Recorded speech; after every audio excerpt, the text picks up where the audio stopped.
Hi, my name's Kevin, and welcome back to Tractors in Life.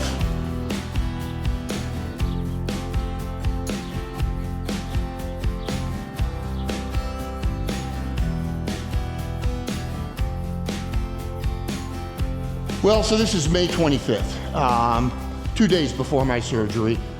This video is kind of going to be all over the place because I'm trying to get done last minute things before my surgery.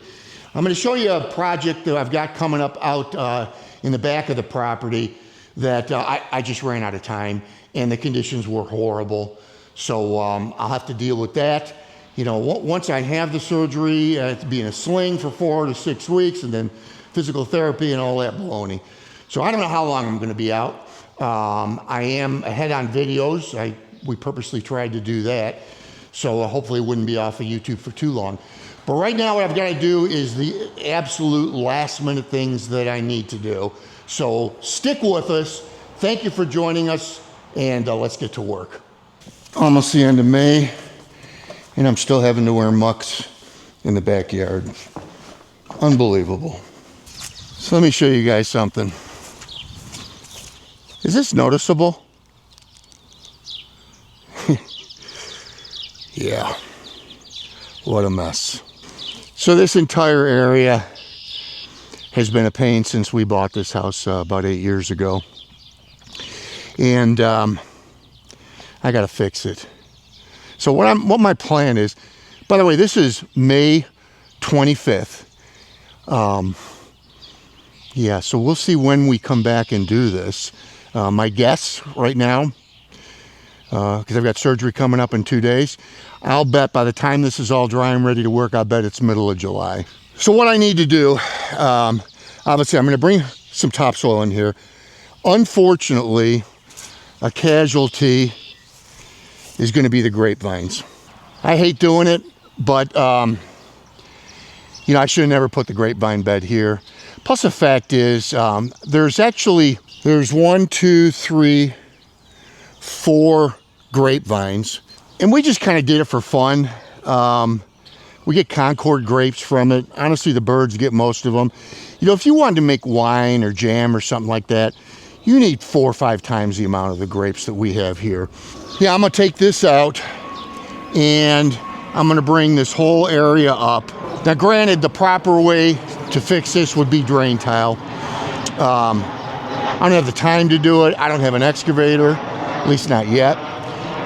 So what I want to do, the purpose in this, and the problem that we have here that I've talked about a number of times, is we're almost all clay. Clay does not percolate, stays wet forever. So what I want to do is, in addition to raising the elevation, is I want to get a couple inches of topsoil on top so you get some percolation. Yeah, I'm thinking right now, I'll probably use 10 to 15 yards of soil. So again, this is May 25th.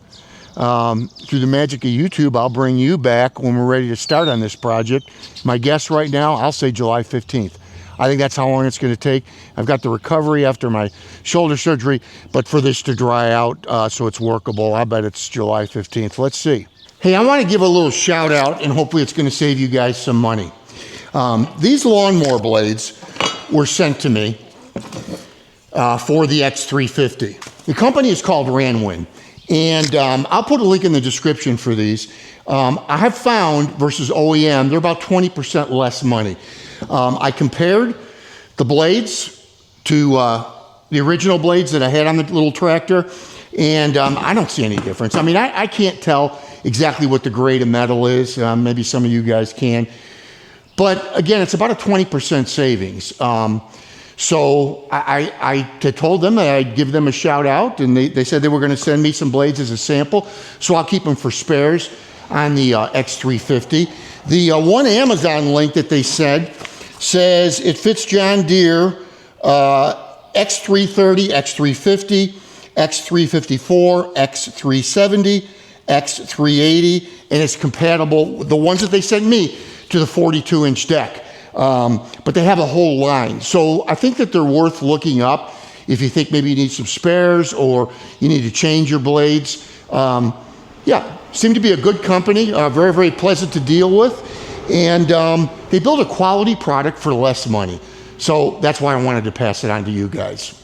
So in a previous video, I talked about the soil pulverizer and not being happy with it. So I've got, actually got it hooked up on the forks. Actually worked out nice, being able to just put the forks together, and it lifts it no problem at all. A little later on, the gentleman that bought the soil pulverizer is going to be here, going to load it on his trailer for him. And yeah, not my, I know I need to be more diligent before buying attachments, so I don't make a mistake like this. What I should have done, I should have saved more money, and I should have got you know, kind of a Harley rake, also referred to as a power rake, because they're tremendous. And you know, obviously it's twice the money of this thing, but you know, I'm losing money by selling it. So now when I do purchase the power rake, it's going to be even more money. But live and learn.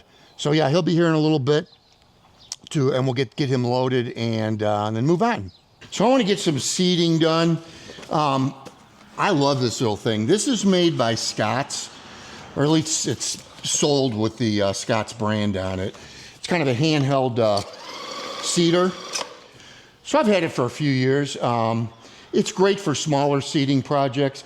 So I've got some snowplow damage that I repaired when I actually had the soil for the garden. I want to seed that, and I'm also going to get down some starter fertilizer too. Well, that's not good. What I like about this is now using this hand seeder, I'm not bringing any equipment on or making any tracks.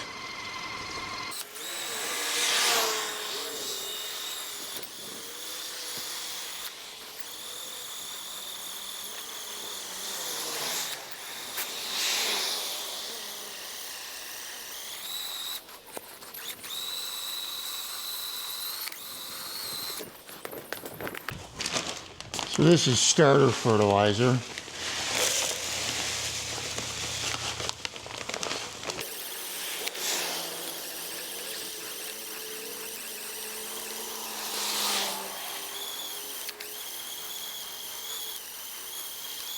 So I've talked about how rainy it's been this spring, in an unprecedented level. One good way to get the rain to stop is to put grass seed down. So I've got with me a battery for the trail cam, and we have really, here's where it's mounted to. It's mounted to the back of the big birch tree here. We have really enjoyed this trail cam. You could see here, I'll show you some pictures of mostly we get deer and fox and raccoons and things like that on the trail cam. Here's one of, I don't know, I think it's Bigfoot or something ugly back here. But, you know, once again, we love having it. And, you know, the amazing thing is, I'm trying to remember when the last time I changed this battery. I'll bet this battery is 6 months old, and it's still got life in it. But I'm going to go ahead and replace that right now. So this trail cam is actually uses a cellular network. And I'll get the pictures right on my phone and on my desktop as well. I've said before, the one thing I don't like is that in order to get, it gives you 100 photos a month free. If you want more than that, or you want high definition, then you got to pay for a monthly subscription, which I refuse to do. But it's fun. We enjoy it. I think we have a trespasser in the garden. That's what I like to see, a sexy gardener out here working. Yeah, sexy. Your face. How's it going? I brought the viewers out here to take a look at. And oh my goodness. look at what you're doing. I am just playing. Nice. It's the happiest moment of the summer, the spring, summer. It really is. Mm-hmm. So we've got San Marzano tomatoes, we've got cherry tomatoes, some herbs. I'm gonna try some eggplant. Eggplant, okay. I want some eggplant parm. Eggplant parm. And then you've got some peppers. Some peppers from seed and some where we brought the little plants. And then over here is the annual sunflower. We were on vacation a few years ago and went to see the most beautiful garden we've ever seen in Vermont. It was actually a dairy farm, and it was about an acre or better, this garden. It was just absolutely gorgeous. Got to talking with the gardener there, and he said his secrets was sunflowers. So the next year we decided to get sunflowers. Remember that, honey? Yeah. We figured more is better. So we planted 4 sunflowers, 1 in each corner, 1 in the middle. That was a disaster. It was a disaster. We really didn't realize how big they got. And yeah, so now 1 sunflower is all we do, and it does what we want it to do. We've got the, how does that soil seem to work with? The soil? Yeah. It's moist inside. So, Good. yeah.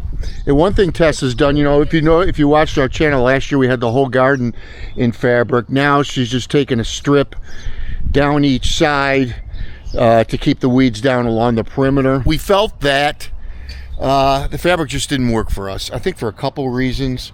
One is our soil was not the best. I think we've amended that to where it is now. But also, it kept the garden wet all the time. And in the summer, when the plants were small, we really believe that the black fabric kind of overheated the plants. No, but we're not going to do that anymore. Even though it's more work for Tess with weeding, she's made the decision we're not going to use the fabric. All right, honey, we'll check with you when everything's planted, and then we'll get some water on it. Okay, go back to bed. I'll go back to bed. Done? Okay. You look tired. It's hot out there, isn't it? Please don't put it on. Look at me, I'm a mess. Oh, she's got the garden planted. And you can see the wind's blowing this way. We'll normally we'll water in the morning when the wind is calm, and in this area we'll get some water. But yeah, planted. Only thing that's not planted, some additional peppers that she's starting from seed. So yeah, hopefully it's a bountiful year. Hi, my name is Tess, and welcome to Tractors and Life. That did not go well. Hi, my name is Tess, and welcome to Tractors and Life. And Tess's Garden Paradise. So sometime last week, I actually took off from work and spent time to work on my garden. That's the finished product. I know peppers over here. There's the basil. There is actually 1, 2, 3, 4, 5, 6 strawberries. So you can see that it's a strawberry right there. Not bush beans. These are cauliflowers. These are greens, collard greens. Some cucumbers. I think that is all set up with the trellis. And of course, the tomatoes. I think I have 9 San Marzanos. And there's the star of the show, the sunflower. It just helps with pollination. Those are greens. Swiss chard. So there's a few Swiss chard right there. Please don't mind that pond right there, because it's an eyesore. Kevin did a good job. Okay, back to the garden. Tomatoes, more tomatoes, and tomatoes. Oh, I am also trying an eggplant. So I'm looking forward to that eggplant parm. Okay, let's talk about the fabric. I have issues with time, and I don't have time to weed the garden. So I decided, made a management decision to use fabric by the walkway, and on the perimeter actually decided on using cedar mulch, because I had some issues with insects, especially with the greens. Cedar mulch actually has like a pesticide, insecticide capability. I don't know what the right term is, but it repels insects. There's a few options out there for mulch, but I don't know what your opinion is. I would really be interested to know, but we'll see how this goes. It's always a trial and error. And I fertilized yesterday, so as you can see, there's some granules. Trying to break down the fertilizer, let it sip through the roots, and this is actually therapeutic. I mean, it's not labor, it's a work of love. So that's it. I hope you enjoyed this video. See you soon.